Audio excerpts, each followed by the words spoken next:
and it's time for Business Express for midweek, right? Midweek edition of Business Express right here on Smooth 98.1. It's a Wednesday. My name is Victor Pepple, and guess who we have in the studio? If you guessed right, yes, Rotus. Rotus is here every Wednesday, every weekday, Yes. and bringing you all the big stories. Good morning, Rotus. Hey, good morning, Vic. Good morning to all our listeners out there. Good to be with you all on Wednesday. Thank you very much. Now, we have very interesting business stories to discuss this morning. Now, you can be part of the show simply by getting over to our, YouTube page. It's Smooth 981 FM Lagos. Now, remember, you can be part of the conversation, sending in messages 0809 444 or tweet at Smooth 981 FM to be part of the conversation today. Like I said, interesting stories. In fact, it began with a tweet, right, from Rotus, the governor of Rivers State, had put out a tweet sometime yesterday saying, finally enjoying a much-needed vacation in Turkey with my brother, Governor Ikbazu. That's the governor of Abia State, by the way. Well, Rotus, let's come to you now for your reaction when you saw this. Yeah, we were on Business Hub yesterday evening when I saw the tweets. We ran out of time and couldn't really get into it.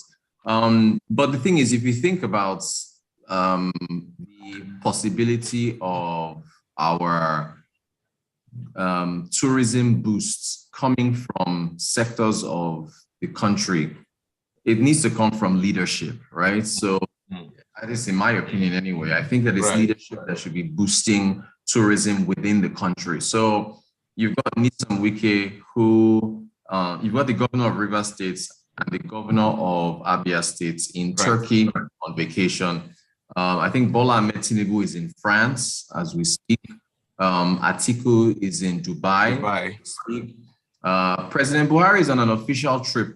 It could have been virtual, but he's in Portugal, I think, at the of the Portuguese president. So if you just keep it to just the leisure travel, just between Wike and the governor of Abia State, I mean, think of where else. I mean, so he said he needed a much needed vacation. Think of where he could have visited within Nigeria and what it would have meant to say that, oh, the governor of Rivers and Abia are in this state. Now, they are well within their rights to vacation wherever they want. But if you think about Nigeria's tourism sector, I was looking at GDP figures for Q1 2022. The MBS doesn't have a specific section for tourism. I think it's just arts, entertainment, and recreation. It grew by just, I think, 2.3% in first quarter and contributed only 0.3% to GDP. So I don't know if maybe you look at the recreation side of that. But in terms of foreign exchange potentials, we could be getting a lot.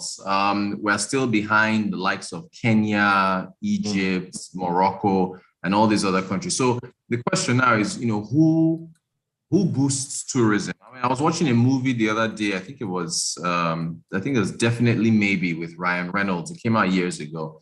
And he's with his wife and his child. They just walk in and he asked the daughter, what do you want to do? She's like, I want to go to the zoo.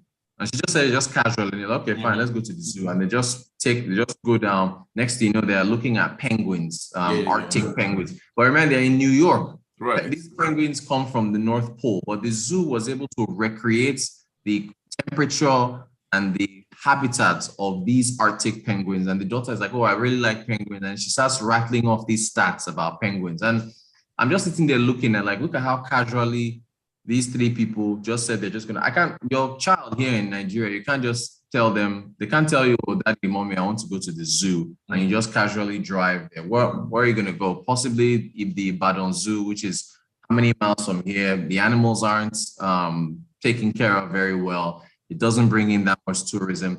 I mean, it's summer. This is July. We're about to enter July. This is summer season in parts of the West. So where are people going and where are they traveling to? And then who is inspiring or boosting travel? So you can imagine if a Wike said he was going to, I don't know, Obudu Cattle Ranch in Cross River. And the pictures, you need to see the pictures colorful pictures with him and the Abia State governor in. Right.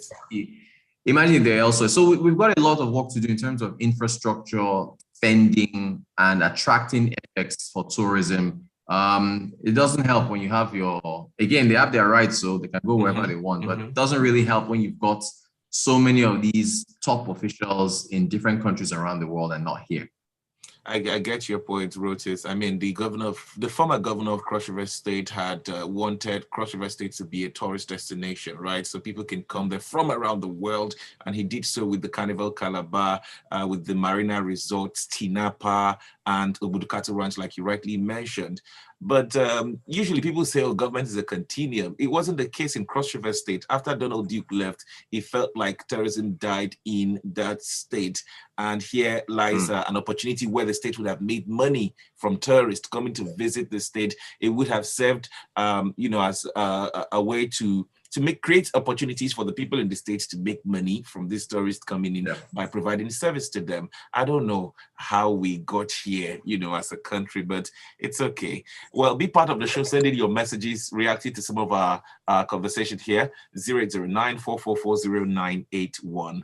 Real quick, one example I want to give, Uyo they seem to be on their way. So when you think about Uyo, which is Akwa Ibom, you've got a slowly but surely their tourism sector seems to be, they've got resorts, they've got some parks, and people travel there for conferences.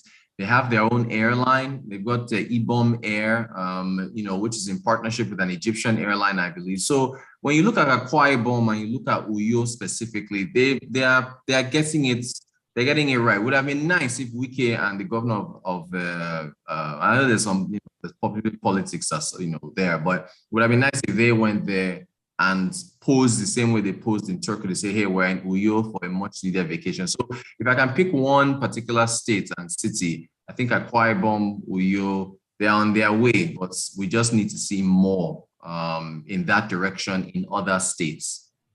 Okay, so a message here says, this may be a spy thriller. What if it's for political strategizing because Big Brother exists here? You get it? And then Benga Komu, as usual, sends a message, says, our leaders don't rate us at all. For a country in dire need of foreign exchange, Wike Ikpeazu vacationing in Turkey shows how much our leaders think of the country. The examples they show do not inspire belief in this country. Oh, but I mean, like Rotus said, it's well within their rights to take a vacation, but they decided Turkey. And I don't know why everyone is going there. There were also reports that Ekweremadu was supposed to be in Turkey before this thing happened. Right. See, thank you for bringing that up. But he was going to, Ekweremadu was allegedly on his way to Turkey to get a to get a kidney. So that was medical tourism. So tourism in terms of vacation, but there's still the fact that medical tourism, forget it. I mean, everybody's going to India and going to all these other places. So Turkey, it looks like I've seen some videos and there's a really nice restaurant that sits on water. They're taking care of themselves. Yeah. In fact, I think even I was chatting with Cheta on WhatsApp and he was telling me I need to go on vacation and he suggested Turkey. So when you have this type of anecdotes where a country is just coming up by word of mouth, and it pops up in the news when something happens, it tells you how well they're handling their tourism. And that's what we need here. We need somebody to say, oh, Victor, Rotus, you need to go on vacation. Why don't you go to Uyo? Why don't you go to, Yankari Game Reserve? Why don't you go to Obudukatu Ranch? That kind of stuff. We're not getting those type of word of mouth, ordinary conversations. And that's where we need to be. Inkabolu comes in with some comic relief. He says, wait, Wike and Ikpeazu are both in Turkey, Tinubu in France, Atiku not sure where he is at the moment, whether Cameroon, Germany, or Dubai, the president in Portugal. I think I heard Obaseki is on leave too, and we're here. I hope it's not like these guys are telling us something. Let's be safe out there, because I have no idea why Ikpeazu and Wike can't be going to Ibadan Zoo and Tinubu heading to Obudu while Atiku goes to Yankari Game Reserve or Badag Reserve. When Ekweremadu was meant to be at a general hospital in Bagada, he ran to the UK. When we do kidney transplants here in Nigeria, but no, it's got to be imported kidney. Yinka Bolu, easy, please. Yeah. Gilbert Musa from First Tech sends a message. He says, on tourism in Nigeria as an alternative foreign exchange earner, let us ask ourselves, what is the status of Obudu Cattle Ranch and Tinapa in Cross River? It has taken a dip. We should realize that continuity and sustainable plan is key to development of any nation. Also, have we addressed the current state of insecurity in Nigeria? Yeah, that's a good point.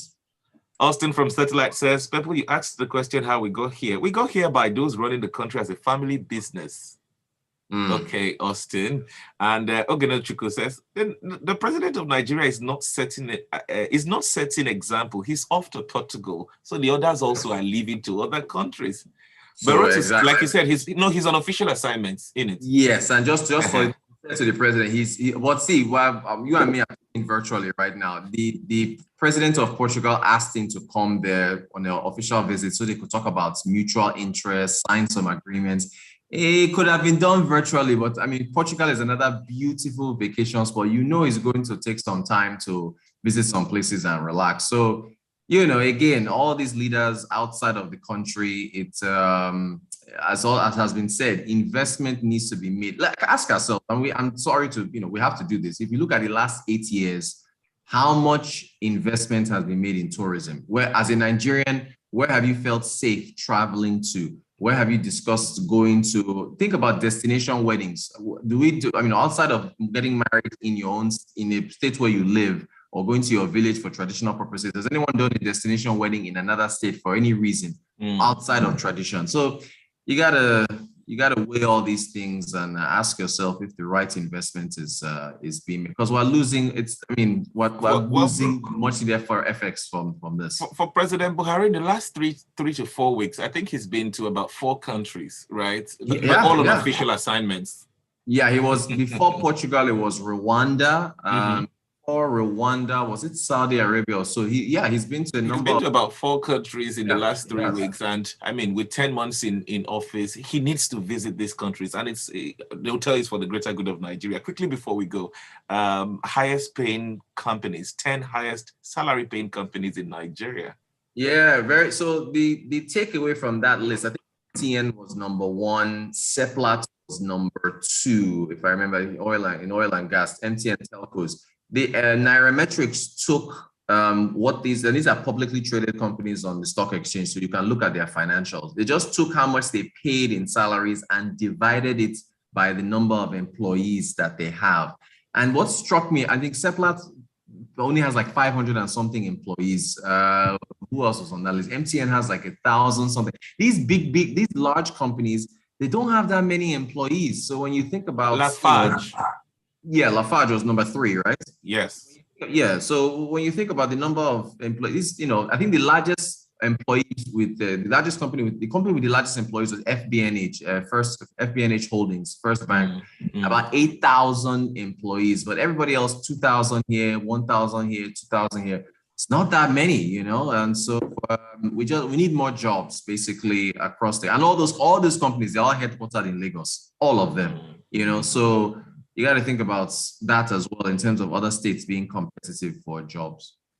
Okay, we just throw this in before we run because, and it's from Yinka Bolu. He says, because they're yet to sort insecurity here, that's the main reason they lost the right to go for vacation. Now they asked us to go and buy guns. Come to think of it, Rotus, do you know that Lagos is 1,200 square kilometer and Zamfara is 40,000 square kilometer, and the army says we shouldn't buy guns? Those large companies outsource many of the activities. Benga Komu is the one who sent that in. Interesting stuff. Interesting comment. Yeah, Zamfara is really huge. I mean, if you look at it, it makes security surveillance difficult, but still, it's the job of the government to protect citizens. So lots to discuss. Let's keep this conversation going on Twitter. It's at Smooth91FM, wrote and quote for Rotus. And let's keep talking about this. Our leaders, most of them out of the country. And there are some companies who are employing, and there's a list out, top 10 highest paying salary companies in Nigeria. Let's just keep the conversation going. Please use the hashtag BusinessExpress981. Let's do this again tomorrow at 6:30. Thank you, Rotus. And thank you, Vic, for being a part of the show. My name is Victor Pepple, bringing Business Express again tomorrow at 6:30. 7:30 today will bring you Freshly Pressed. Good morning. To you by EnterSwitch. Thank you very much. Let's keep the conversation going on social media.